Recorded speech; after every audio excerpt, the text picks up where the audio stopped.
Welcome, friends, to the Do Less, Be More channel. I'm Amy, and this is a 4-part Ask the Expert series on burnout.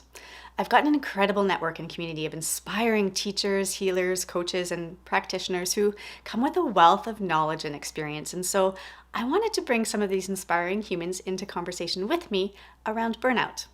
Burnout is very prevalent today. It almost feels like an epidemic, more so than ever, and especially since the beginning of 2020. And so I believe that it's really important for us to talk about it so that we can hopefully find ways not only to heal through and recover from burnout as a collective, but also move towards operating in a society where burnout is not the norm. Through awareness comes prevention, and just as each of us holds a single point of awareness in the experience of this ever-expanding universe, there are also various points of awareness or ways to look at burnout. So in this 4-part series, we're going to explore burnout from 4 different perspectives: the mental, the physical, the spiritual, and the emotional. And in today's video, we get to discuss burnout from an emotional perspective with certified emotional intelligence specialist and coach, Vendula Pavlikova. Let's dive in. I guess first off, thank you so much for agreeing to come and have a conversation with me about burnout.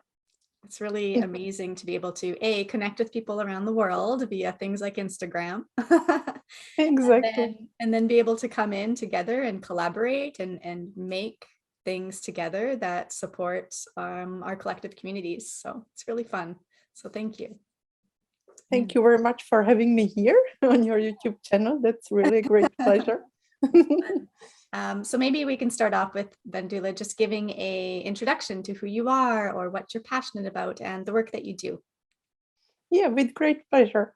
So yeah, I'm Vendula and I'm a certified emotional intelligence specialist living in Basel, Switzerland. Mhm. And basically what I do, I help my clients to master and develop their emotional intelligence skills by providing them with the emotional intelligence assessments, group training, and also one-on-one coaching. As a part of one-on-one coaching, I also help my clients who went through the burnout, basically to successfully, I would say, start the next professional chapter and also life chapter by basically providing them with the emotional intelligence tools. And we are also working together on building new self-care, emotional well-being skills. So this is also part of my work that I really enjoy. And apart of that, I also help children. I dedicate my work to children by teaching them how to better master and understand their emotions by using Kimochi, which is basically a complete social emotional learning program for children. And yeah, I am also a mom of a 9-year-old little girl. And before starting, I would say, my emotional intelligence journey, I used to work for over 15 years in a corporate world, mostly as a customer care manager Mm. for different industries from aviation to automotive or electronics. So yeah, that's pretty much about me. That's great. Thank you. I mean, it's amazing work that you're doing, helping people integrate back into their life and to work post burnout, but also the work that you do with children. I find that a lot of us grown adults don't have the tools to manage our emotions and understand who we are as emotional beings because we never learned about them as children. So it's such profound, like, in work that you're doing with kids now, and it's going to serve them a lot as adults for sure. Hopefully they Thank won't you very have to much. experience burnout because they'll understand their emotions. Yeah, exactly. That's, I would say, it's really the objective. It's really to help them to acquire the awareness of how important is to master their emotions and understand what's happening inside of them, and also how to cope with them and be equipped for life, basically, Yeah. which is something which is still, I would say, undervalued in the school system, at least here in Europe. Yeah, definitely here in Canada too. And I'm sure in a lot of other countries that are super developed, but we don't seem to actually be developing the things that matter. So it's great that you're doing the work that you're doing. Um, can you tell us about burnout personally? Have you had your own personal burnout experience and what was that like? Yeah, I experienced myself burnout in 2011. Mhm. At that time, I worked for a well-known Japanese corporation as a customer care manager. And basically, what happened at that time is that I was in charge of customer care for all European subsidiaries and branch offices. And as the market was growing, the customer requests and claims were growing as well. Yes. And basically, at one point, I realized that my workload increased by 300%. And I felt extremely exhausted. And I started to suffer from anxiety. Every morning, I wake up with severe anxiety, something I was not experiencing never before. Mm-hmm. And yeah, I really felt constantly stressed, like never having a break, be constantly under the pressure, under the stress, and putting pressure on myself. Yes. So I try to reach out to my superiors to basically make them aware about the situation, that it becomes alarming. Mm-hmm. But in Japanese culture, corporate culture, it was something which I would say was a badge of honor to be a high performer. Yes. So instead of being supported, I was acknowledged as the best employee of the month. Right. Work harder. Yeah. Yeah.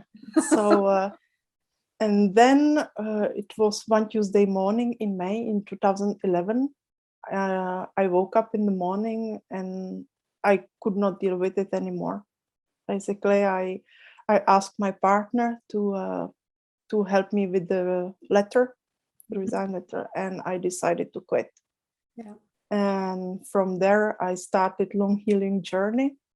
And on this healing journey, I discovered the emotional intelligence subject, Mm-hmm. and it was basically the part of my own recovery. That's great. So now you get to use the tools that worked for you to help others. Yeah, exactly. Yeah. And what a great background in customer service, right? Like you really get to know and understand people and their core needs and what they're driven by. And yeah, it really probably plays a lot into the success of what you do now, just understanding people. Yeah, I think everything is really interrelated, Mm-hmm. and it helped me a lot of understand, like you say, how people work, their needs, how to express empathy, and set the boundaries. So yeah, I think it's an important part of the journey. Yeah, for sure. And, like burnout, part of that is just this relentless expectations and unceasing demands on us, right? And you even kind of waved your flag a bit to ask for help. And instead it was just like, keep on keeping on. And you're right that, Exactly. the Japanese culture, I'm sure I've read many articles on stress and burnout that come from Japan and deaths related to it, because that culture is so driven. Yeah, So it's very driven. performance driven, Yeah. and basically there is no space for this emotional part, I would say. It's No. it's sort of taboo, I would say. Yeah. So yeah, I can imagine how exhausting and draining that would have been on your system, and then to not have the support, because it really does take a village, right, to get us out Mm, of burnout. When we're burnt out, we don't have the wherewithal or the tools or the capacity to do what's best for us anymore. It's like exactly. we're too burnt out. We need the people around us to care as much as we do about them, to create this like bubble of protection to make sure that we're getting what we need. So what does burnout mean from an emotional perspective? Yeah, where to start? It's quite complex, so I will try to For sure. explain it in an easy way. Yes. Basically, when we experience this burnout, what's happening is that our body and our brain is living under constant pressure. Mm-hmm. So, which means that our body is constantly releasing this stress hormones, which are cortisol and adrenaline. Mm-hmm.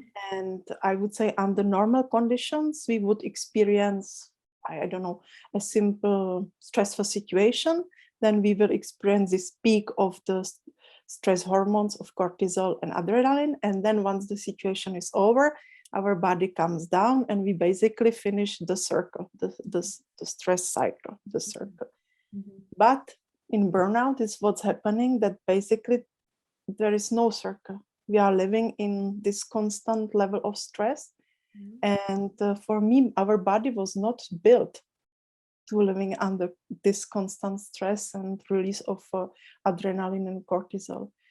And what I also observed during my past experience are that there are several factors basically who are also contributing to basically to get until this very, I would say, late stage. And this for me was what I could observe. First factor was self-awareness, low self-awareness, when basically we forgot what are our values, what really matters to us. We don't take any more time to reconnect with our emotions. Other very important factor is also assertiveness, especially for women, but in general. If you lack assertiveness, you are struggling to say no. So everyone is asking you for something and you say yes all the time without any limits. Or you even, for example, from childhood, you can be a little bit people pleasing. You're scared to say no. You have tendency to please everyone. Other factor is also basically emotional expression and emotional awareness. I could observe, I had some clients who really struggled even to express or to be aware what they feel, which was basically related to their childhood because their parents basically never expressed their emotions. And as they grew up, they basically were bottling what they feel, their feelings, and they were carrying this, what I call emotional baggage. And this emotional baggage with the experience and the work and family became heavier and heavier. And then one day it became so heavy that for them it was not possible anymore to carry it. Absolutely. Like, name your feelings. That's a really Mhm. tough one for many to do. I find with the people that I work with, when I ask, how do you feel, right? How do you feel right now, maybe in a session, or how do you feel at the end of a day? And instead of telling me how they feel, they tell me how they think, right? Mm. And so they start the sentence or the response with I feel, and then like, and then they tell me what they think instead of naming any kind of feelings that are inside of them. It's very difficult to do. I wasn't raised in a family either where we talked about feelings. Feelings were actually ridiculed or shamed. And so you couldn't emote in a healthy way. You couldn't express yourself. And when you don't learn how to express yourself in a healthy way or even understand what you feel to begin to express yourself in a healthy way, that it just gets all trapped inside of you, like that emotional baggage that you're saying. Exactly. And very often in the long term, after people are saying, oh, I have all the time this heaviness in the shoulders or the jaw, it's, it's so tough, or headaches, regular headaches, or poor sleeping patterns. Everything is basically interrelated. Yeah, absolutely, for sure. A lot of women I know, especially, it's like the neck and shoulders. Yeah, exactly. This area. Yeah, just carrying it all, and the jaw gets tense because they're not speaking up.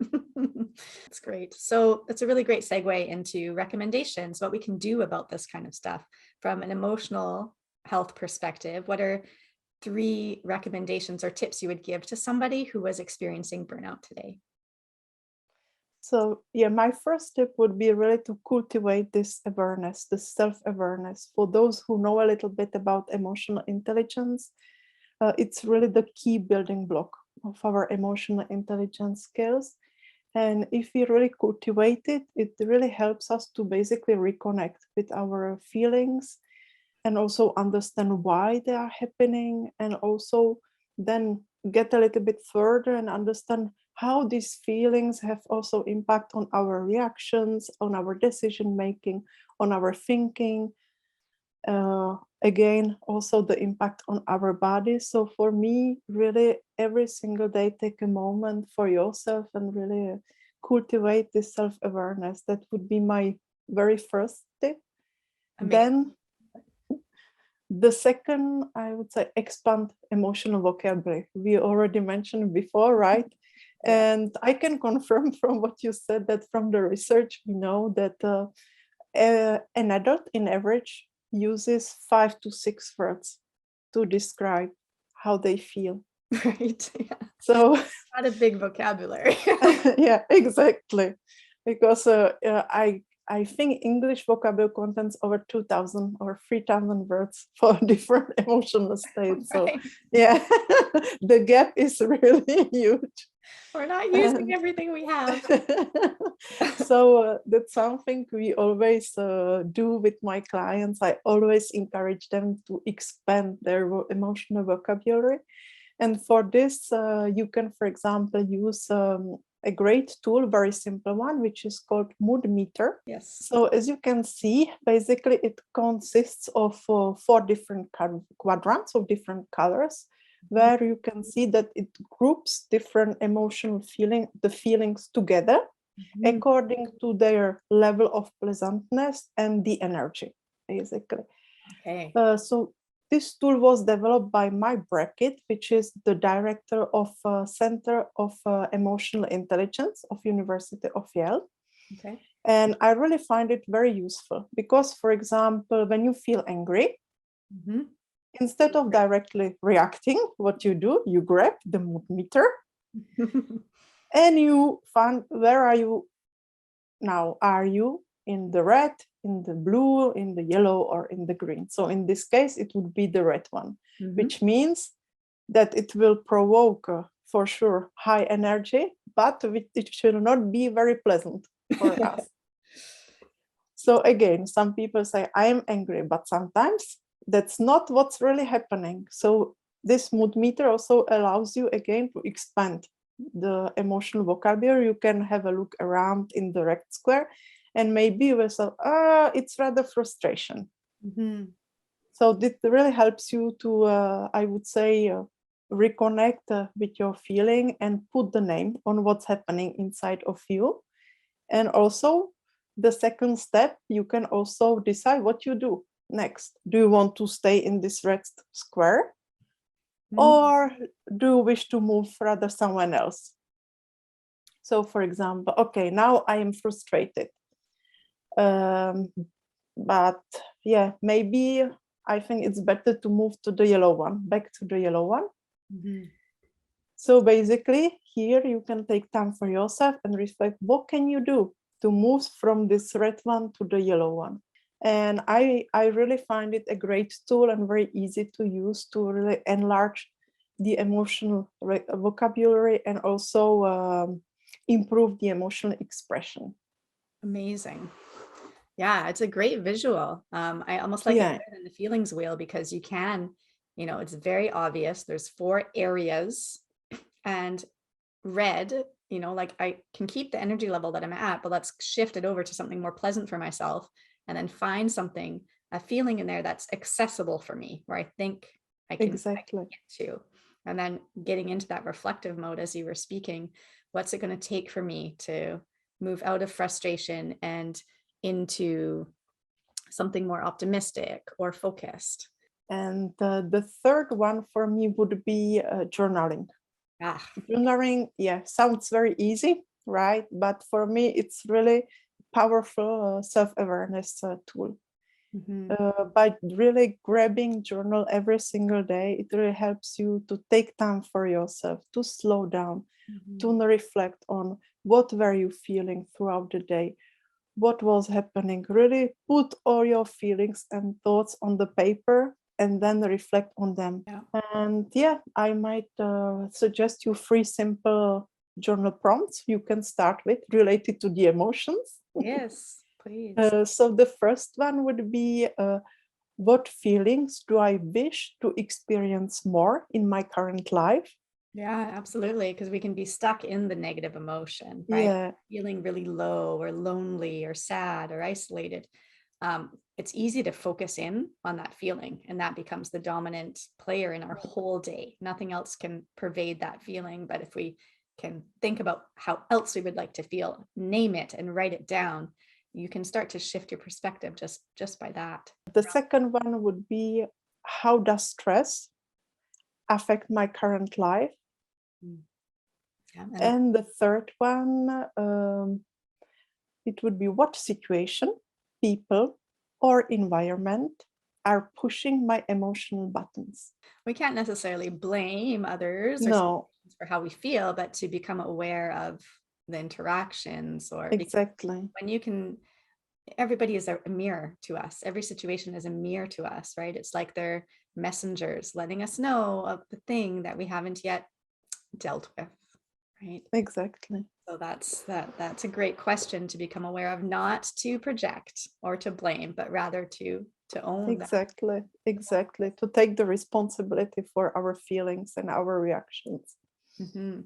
Absolutely. Great questions. Excellent. I'm going to do those later today.